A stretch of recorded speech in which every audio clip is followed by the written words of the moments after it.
Hi guys, welcome to Crafty. இப்போ நீங்கள் பார்த்துக்கிட்டு இருக்க இந்த ஃபிஷ் டேங்க் பார்த்தீங்கன்னாக்கா ஆல்மோஸ்ட் இதை ரெடி பண்ணி 1.5 இயர்ஸ்க்கு மேலே இருக்கும் எப்படியும்.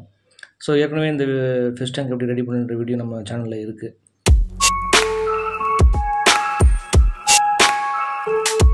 இப்போ பார்த்தீங்கன்னா இந்த ட்ரிஃப்ட் வுட் பார்த்தீங்கன்னாக்கா ஜஸ்ட் வந்து ரோட் சைட்லேருந்து எடுத்தது. அப்புறம் பார்த்தீங்கன்னாக்கா இந்த ஸ்டோன்ஸ் இதில் நீங்கள் பார்த்துட்டு இருக்க இந்த ஸ்டோன்ஸு சைடில் இருக்கிறது, இந்த லெஃப்ட் சைடில் இருக்கிறது, அதே மாதிரி இந்த ரைட் சைடில் இருக்க எல்லா ஸ்டோனுமே பார்த்தீங்கன்னாக்கா ரோட் சைட்லேருந்து ஒன்று ஒன்றா கலெக்ட் பண்ணது தான். அதுக்கப்புறம் இந்த ரிவர் சாண்ட் மட்டும் கொஞ்சம் வெளியிலேருந்து நம்ம வந்து வாங்கினோம், ஒரு 3 kg 4 kg அந்த மாதிரி. ஸோ இந்த ஸ்டோன்ஸ்லாம் பார்த்தீங்கன்னாக்கா எடுத்து இதை வந்து ப்ராப்பராக அக்வாஸ்கேப்பிங் எப்படி பண்ணுறது அப்படிங்கிற வீடியோஸ்லாம் பார்த்து தெரிஞ்சுக்கிட்டு அப்புறமா பண்ணது. அப்புறம் இந்த பின்னாடி இந்த பிளான்ட் பார்த்தீங்கன்னாக்கா அமேசான் ஸ்வாட் இந்த பிளான்ட்டு, அப்புறம் இந்த பக்கம் இருக்கிற இந்த அனிபியஸ், இது ரெண்டு மட்டும்தான் ஆக்சுவலாக வந்து இதில் வந்து மெயின்டைன் பண்ணாமல் அது பாட்டுக்கு க்ரோ ஆகிட்டு இருக்க பிளான்ட். மற்றபடி நிறையா பிளான்ட் நான் ஏற்கனவே வச்சுருந்தேன், ஆனால் அதெல்லாம் வந்து மெயின்டைன் பண்ண முடியல.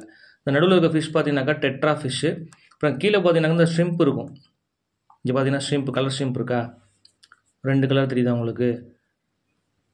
அப்புறம் இங்கே பார்த்தீங்கன்னாக்கா கலர்லெஸ்ஸாக சில ப்ளைனாக சில ஷ்ரிம்ப் வந்து தெரியும் உங்களுக்கு. அதெல்லாமே வந்து 4th 5th ஜென்ரேஷன் ஆகி அதோட ஒரிஜினல் கேட்டகரிக்கு வந்துருச்சு. ஒரிஜினல் கலரே தான் ஆக்சுவலாக ஷ்ரிம்போட.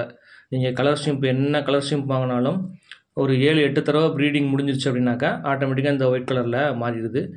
இன்னொன்று என்னென்னா இதில் பிளாக் ஷ்ரிம்ப் போட்டிருந்தேன், அது போக வந்து ரெட்டு ப்ளூ இந்த மாதிரி ஷ்ரிம்ப்லாம் போட்டிருந்தேன். ஸோ ஆல்மோஸ்ட் எல்லாமே பார்த்தீங்கன்னா இப்போ கிட்டத்தட்ட வந்து ஒரு கலர்லெஸ் ஷ்ரிம்ப், நம்ம சாப்பிட்றதுக்கு வாங்குவோம்ல இறால், அந்த கலருக்கு வந்துருச்சு, இதோட ஒரிஜினல் கலருக்கு வந்துருச்சு. ஸோ இந்த டேங்க்கை வந்து கிட்டத்தட்ட மெயின்டைன் பண்ணியே 1 வருஷத்துக்கிட்ட இருக்கும். இதில் வந்து பெருசாக எதையுமே நான் வந்து க்ளீன் பண்ணல. ஒரு ஈக்கோ சிஸ்டம் மாதிரி ஒன்று ரெடி பண்ணிவிட்டு விட்டுட்டேன் அப்படியே. அந்த ஷ்ரிம்ப்பு, இந்த ஃபிஷ்ஷு, ஆக்சுவலாக டெட்ரா ஃபிஷ் வந்து ஒரு 10 போட்டிருந்தேன், ஆனால் இப்போ வந்து ஒரு 4 தான் இருக்குது. மேபி ஃப்யூச்சரில் ஆட் பண்ணலாம் புதுசாக ஏதாவது ஃபிஷ்ஷஸ்ஸு. அது வரைக்கும் பார்த்திங்கன்னா இந்த ஈக்கோ சிஸ்டம் அப்படியே மெயின்டைன் ஆகிட்டு இருக்குது இது வரைக்கும் வித்தவுட் எனி டஸ்ட்டு. இந்த வாட்டர் லெவல் பார்த்திங்கன்னா கொஞ்சம் கம்மியாக இருக்கும் அந்த அலுமினியம் ஃபீடிங்லேருந்து கீழே வரைக்கும். அதை மட்டும் நான் இன்க்ரீஸ் பண்ணி விடுவேன் எப்போயுமே. ஸோ இப்போயுமே இதையுமே வந்து வாட்டர் லெவலையுமே வந்து கரெக்டாக இன்க்ரீஸ் பண்ணி ரொம்ப நாளாச்சு.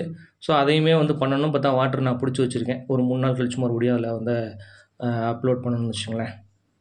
ஸோ அதுக்கப்புறமா இந்த டேங்க்கில் பார்த்தீங்கன்னாக்கா இந்த ஈக்கோ சிஸ்டம் வந்து மெயின்டைன் பண்ணுறதுக்கு ஒன்றும் பெருசாக நான் எந்த எஃபெக்ட்டுமே பண்ணது கிடையாது. டெய்லி ஃபுட்டு போடுவேன், லிமிட்டடான ஃபுட்டு போடுவேன், கீழே ஷ்ரிம்ப்பும் வந்து சாப்பிடும், நார்மல் ரெகுலர் ஃபுட்டு தான் போடுவேன். நம்ம எப்படி நம்ம கப்பி ஃபிஷ் க்ரோயிங்க்கு ஒரு ஃபுட்டு போடணும் அதே ஃபுட்டு தான் இதுக்கும் யூஸ் பண்ணுறேன் நான். அப்புறம் பார்த்திங்கன்னா இந்த ஃபில்டர் வந்து பார்த்திங்கன்னா ஹேங்கிங் ஃபில்டர். அதில் ஆனால் ஆக்சுவலாக அந்த மோட்ரு ஒர்க் ஆகலை, அதனால் வேறு மோட்ரு வச்சு இந்த டியூப்பை கட் பண்ணி போட்டு அதே ஹேங்கிங் ஃபில்டரை ரீயூஸ் பண்ணுற மாதிரி நான் செட்டப் பண்ணியிருக்கேன். உங்களுக்கு பார்த்தா தெரியும், இது வந்து டாப் ஃபில்டரில் வர்ற மோட்ரு, அதோட இது.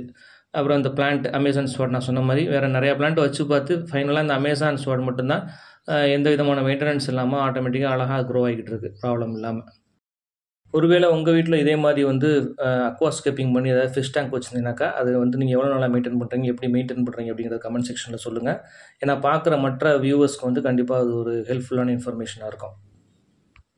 அப்புறம் அந்த டேங்க்கு மூடியை பற்றி நான் சொல்லணும். இது ஆக்சுவலாக வந்து நானே செஞ்சது. இந்த மேலே உள்ள இந்த மூடி பார்த்தீங்கன்னாக்கா தெரியும், நம்ம க்ரில் கேட்டுக்கெலாம் வந்து மஸ்கிட்டோ நெட்டாக வந்து இப்போ ரீசெண்டாக வந்து செஞ்சு நம்ம எல்லா க்ரில்லையுமே நம்ம மாட்டியிருப்போம். ஸோ அந்த மாதிரியான ஒரு க்ரில்லு இதுக்கு அளவு வச்சு போய் பண்ணது.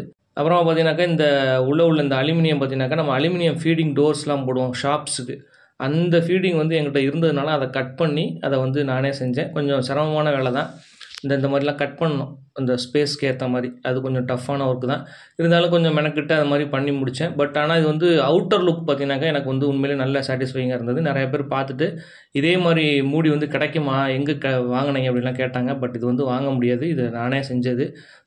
இதை பார்த்ததுக்கப்புறம் உங்களுக்கு ஒரு ஐடியா கிடச்சிருக்கும், நீங்களே செஞ்சு பார்க்கலாம். மறக்காமல் நம்ம சேனலை சப்ஸ்கிரைப் பண்ணிடுங்க, உங்கள் ஃப்ரெண்ட்ஸுகளுக்குமே ஷேர் பண்ணிடுங்க. தேங்க்யூ ஃபார் வாட்சிங். நம்ம நெக்ஸ்ட் வீடியோவில் இதே மாதிரி ஒரு இன்ட்ரெஸ்டிங்கான இன்ஃபர்மேஷனோட சந்திக்கலாம்.